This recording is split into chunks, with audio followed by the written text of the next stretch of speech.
क्या निफ्टी आने वाले हफ्ते में अपने पिछले लोस को भी क्रॉस करेगा और फिर एक डाउनवर्ड नया मूव स्टार्ट कर देगा जो कि शायद ऑलरेडी हो चुका है, या फिर यहां से रिवाइव करेगा और हायर हाइस के लिए तैयार होगा? देखिए, अगर ये सब सवाल आप जानना चाहते हैं, जवाब जानना चाहते हैं इन सवालों का, तो ये वीडियो लास्ट तक देखिए। ये वीडियो आप ही के लिए दोस्तों। देखिए, निफ्टी ने इस हफ्ते किया क्या, क्योंकि वीक खत्म हुआ तो हम वीकली एनालिसिस करेंगे, डेली एनालिसिस नहीं करेंगे।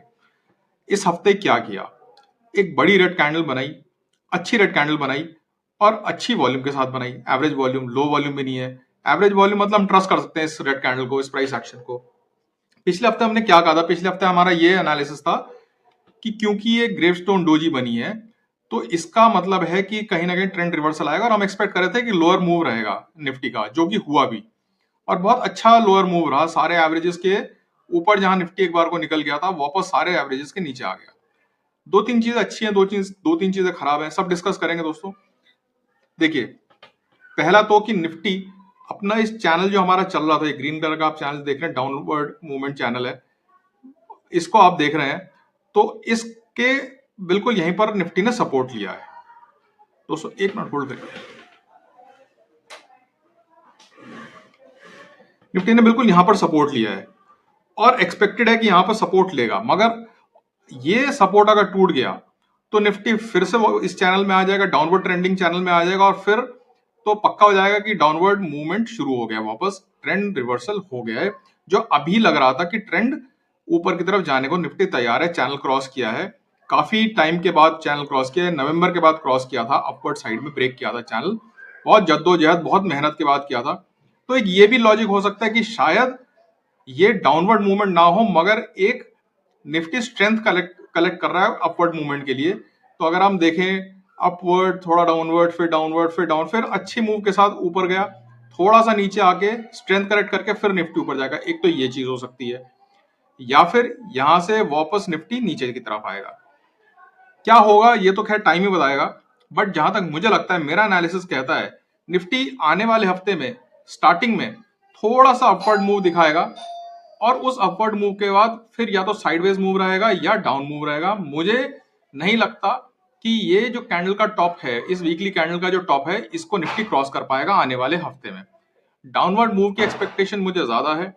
ओआई भी यही बताता है कि 22,000 से 24,000 के बीच में निफ्टी रह सकता है, और अगर प्रैक्टिकली देखा जाए तो मुझे लगता है कि इनसाइड कैंडल बनेगी इस आने वाले हफ्ते में। एग्जैक्टली क्या होगा वो तो देखते हैं दोस्तों। एक बहुत इंपॉर्टेंट चीज जो आपको नोट करनी चाहिए वो है कि विक्स, इंडिया विक्स, इस हफ्ते वीक ऑन वीक की अगर हम बात करें तो 8% इंक्रीज हुआ है। ये बहुत जबरदस्त मूव है, 8% वीक ऑन वीक का, और इसका भी क्लियर इंडिकेशन कहीं ना कहीं यही है कि निफ्टी डाउनवर्ड मूव के लिए तैयार है। वैसे भी अगर आप देखें तो हमारा जो सेल जोन है, निफ्टी ने यहीं से रिजेक्शन लिया है, और सेल जोन का काम करने का मतलब भी यही होता है कि वहां से एक बहुत अच्छा डाउनवर्ड मूव मिलता है। ये काम करेगा कि नहीं करेगा, देखिए हमारी जो पुरानी बाय जोन थी, यहाँ पर जब निफ्टी ने उसको अपसाइड पे क्रॉस किया तो बहुत अच्छा हमें अपसाइड मूवमेंट मिला, करीब 1200-1300 पॉइंट का। मैं एक्सपेक्ट कर रहा हूँ कि यहाँ पर अगर डाउनवर्ड मूवमेंट आया तो फिर वही 1000-1200 पॉइंट का डाउनवर्ड मूवमेंट मिल सकता है। एग्जैक्टली क्या होगा ये तो देखते हैं दोस्तों।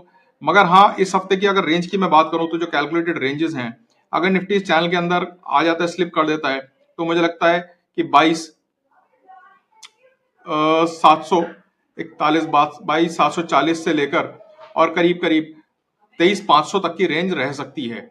ये मुझे इस आने वाले हफ्ते में लगता है। एक और चीज ध्यान रखें कि एफआईआईज नेगेटिव हो चुके हैं, आज तो बल्कि डीआईआईज ने भी सेल किया है। खैर एनीवेज, वो सेंटिमेंटल दिखाता है, जब एफआईआई सेल करते हैं तो डीआईआईज भी जनरली सेल करते हैं। हो सकता है कि बड़े इंस्टीट्यूशंस, इन्वेस्टर्स को कोई ऐसी न्यूज पता हो जो कि हमें नहीं पता है, इसलिए दोनों ने सेल किया है। ऐसा बहुत ही रेयर देखने में आता है कि एफआईआई डीआईआई दोनों सेल करें, बट आज दोनों का सेल फिगर है। इस पूरे हफ्ते में एनीवेज नेट सेलर्स ही रहे हैं एफआईआई, तो वो भी एक थोड़ा सा नेगेटिव मूव ही है, नेगेटिव मूड है वो।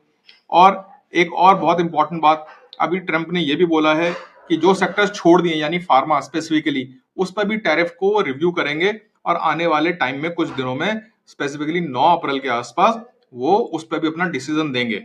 तो दोस्तों आने वाला हफ्ता बहुत केयरफुलनेस के साथ आप ट्रेड करिए, और जो भी पोजीशन बनाए या तो कैरी मत करिए, और कैरी करे तो हेज जरूर करिए अपनी पोजीशन, नहीं तो इस उठापटक में कहीं ऐसा ना हो कि आपका नुकसान हो जाए। तो ये मेरा वीकली एनालिसिस है दोस्तों, लास्ट वीक एनालिसिस है, होपफुली आपको कुछ हेल्प हुई होगी। इस हफ्ते आपका कैसा रहेगा ट्रेड बताइएगा, मुझे कमेंट करके बताइएगा, और किस तरह की वीडियोस आप चाहते हैं वो भी मुझे कमेंट करके बताइए दोस्तों। अगर आपको मेरे एनालिसिस कुछ भी हेल्प हो रही है तो प्लीज लाइक करिए, शेयर करिए, सब्सक्राइब करिए। Thanks for watching my video, my name is Abhishek.